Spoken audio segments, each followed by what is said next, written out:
Everyone, good morning. Priyanka চ্যানেলে তোমাদের সবাইকে ওয়েলকাম। তো আজকে হচ্ছে মঙ্গলবার, আর আজকে হচ্ছে যত সম্ভব 8 তারিখ, কি 9 তারিখ আমার খেয়াল করছি না। তো রোজকার মতো রান্নাঘরে এখন ঘড়িতে বাজে 9:30 মতো। তো আমার কাজ তো শুরু করেছি যে সকাল 7টা থেকে, মেয়েকে স্কুল পাঠানো, স্নান করে সমস্ত কিছু কমপ্লিট হয়ে গেছে। তো এই দেখো আমি চলে এসেছি রান্নাঘরে। তো সকালে রান্না করছি, চলো তোমাদেরকে বলি কী রান্না করছি। এরকম এখানে হচ্ছে মটরশুঁটি আর কালো জিরে আলু দিয়ে একটা তরকারি হবে। আর এই দেখো এখানে আমি আটাটা মেখে রেখেছি, এখানে রুটি হবে। তো সকালবেলায় মামাকে রুটি আর আলু মটরশুঁটি দিয়ে ভেজে ওকে টিফিন করে দিয়েছি। তো আমার দেখবে টুকটাক সব কাজ হয়ে গেছে। এটা বিছানাপত্র সমস্ত কিছু গোছানো, পুজো দেওয়া হয়ে গেছে, থালা বাটা তুলে দিয়েছি। তো এখন শুধু আজকে পারিনি সকালবেলাতে জামা কাপড়গুলো ভিজিয়ে নিই, এই 9:30টার দিকে কাচাকুচি করে দিই। তো আজকে পারিনি, সেটাই এখন জামা কাপড়গুলো ভেজাবো। তো 10টা 10:30টার দিকে কেচে দেবো। আসলে এত ঠান্ডা পড়েছে না, কি বলবো, খুবই ঠান্ডা পড়েছে। তার মধ্যে আবার কি হয়েছে, সকালবেলাতে আমার এই শোয়ার দোষের ঘাড়ে এখানে লেগে গেছে। চলো আমি আমার কাজগুলো সারি, তোমরা ভিডিও দেখতে থাকো।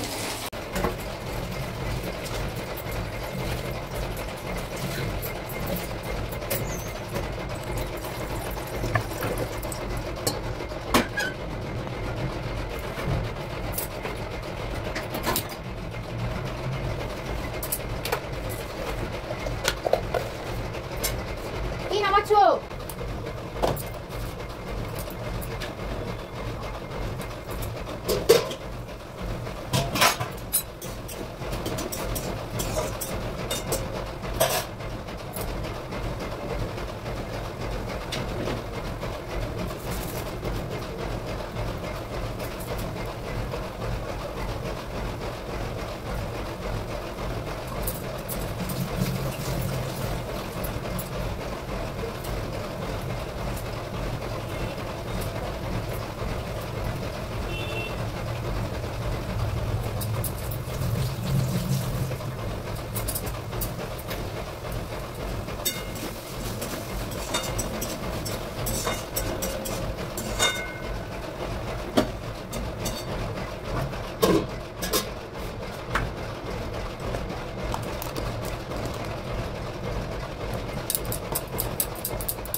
গল্প করতে করতে কিন্তু আমার না রুটি তরকারি করা হয়ে গেছে। আর তার মধ্যে দেখলে কজন এসেছে, ওই জন্য আমাকে চা করতে হলো। তো এরকম এখানে রুটি হয়ে গেছে, এরকম চা করব। তবে এতটা চা নয়, এটা দুধটা জাল দিতে বসিয়েছি। আর এই দেখো তরকারি, এই শীতকাল আসলে তরকারি খেতে তো মজা, দেখতে মজা। দেখো কি সুন্দর কালারফুল লাগছে না। মটরশুঁটি আছে, এর মধ্যে ধনেপাতা আছে। এখন এই শীতকালে ধনেপাতা মনে হয় প্রত্যেকটা তরকারিতে দিতেই ভালো লাগে, কিন্তু আমার বর তো খেতে চায় না। তাও কিছু কিছুতে দিই। এই যেমন মাছের ঝোলে দেবো বকবক করবে, তাও আমি দিই। ডালে দিই, তাও বকবক করে, তাও দিই। শীতটা চলে গেলেও তার পাবো না, আর পেলেও ভালো লাগবে না। এই তো চলো এখন ঝটপট খেয়ে নিই, তারপর দাঁড়া একটা জিনিস দেখায়। আজকে আমার মাছ রান্না করার কোনো কথাই ছিল না, ইচ্ছাও ছিল না মাছ খাওয়ার। তবে উনি মেয়েকে স্কুল দিতে গিয়ে দেখো মাছ নিয়েছে। আবার অনেকদিন আমি ওকে তেল রান্না করে দিইনি। এক সেকেন্ড এই হ্যাঁ, মাছের তেল করে দিইনি। দেখো মাছের তেল নিয়েও চলে এসেছে। তো এখন এটা ধোবো, বাজবো, মানে বাচ্চা নেই, আঁচটা ছাড়াবো, ধোবো, তারপর রান্না বসাবো। তো চলো ঝটপট খেয়ে নিই। আর খাবার সময় তো আমি ভিডিও করি না ভাবতে পারো। তো যাই হোক চলো পরে সকালে খাবার নিয়ে নিয়েছি। আর হ্যাঁ, সকালে রুটি খেলে আমার এই যে এইটা থাকবে, এই চাটা থাকবে, নইলে আমি সকালে রুটি খেতেই পারবো না। সে যায়, হ্যাঁ মাংস টাংস থাকলে সেটা আলাদা ব্যাপার। তো আমার বর এখন কাজ করছে, দেরি হবে, আমি তো খাচ্ছি। আমার খিদে লেগে গেছে, ও চাটা খেলো তো, ও বললে একটু পরে খাচ্ছি, কাস্টমার আছে। তাহলে চলো খেয়ে নিই, কারণ আবার আমাকে রান্নাটা করতে হবে। চলো পরে আসছি আবার। জানো, আমার মেয়ে হওয়ার আগে পর্যন্ত না আমি একটা স্কুলে পড়াতাম, বাড়িতেও টিউশনি পড়াতাম, সারাদিন একটু ব্যস্তই থাকতাম যেহেতু একা থাকতাম বাড়িতে।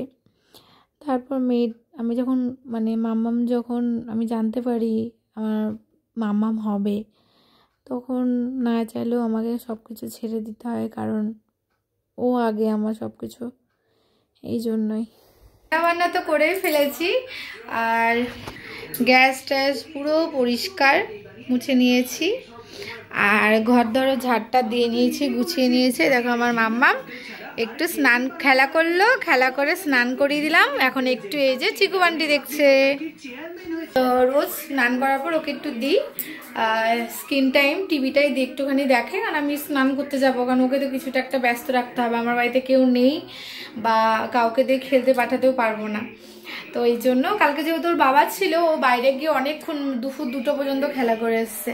তো যাই হোক, চলো আমি আমার রান্নাবান্নাগুলো করে ফেলেছি, ভাতটা এখনো করিনি, তার কারণ সকালে তো রুটি খেয়েছি, দুপুরে একটু ভাতটা পরে বসাবো। তো চলো কি কি রান্না করে একটু দেখাই। এই দেখো, এখানে এই যে মাছের ঝোলটা করলাম, এই দেখো ফুলকপি আলু দিয়ে আর ধনেপাতা দিয়ে রুই মাছ, কালারটা কিন্তু সেই হয়েছে, এখন খাওয়ার পর জানতে পারবো কেমন হয়েছে। আর এখানে আছে দেখো মাছের তেল, বেগুন দিয়ে পেঁয়াজ দিয়ে, তবে আজকে তেলটা মনে হচ্ছে যেন একটু তিতো হতে পারে মনে হচ্ছে।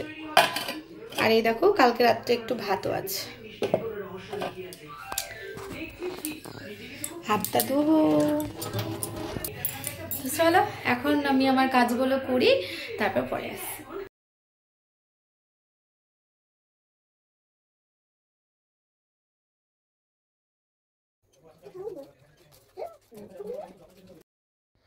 গুড ইভিনিং সবাইকে।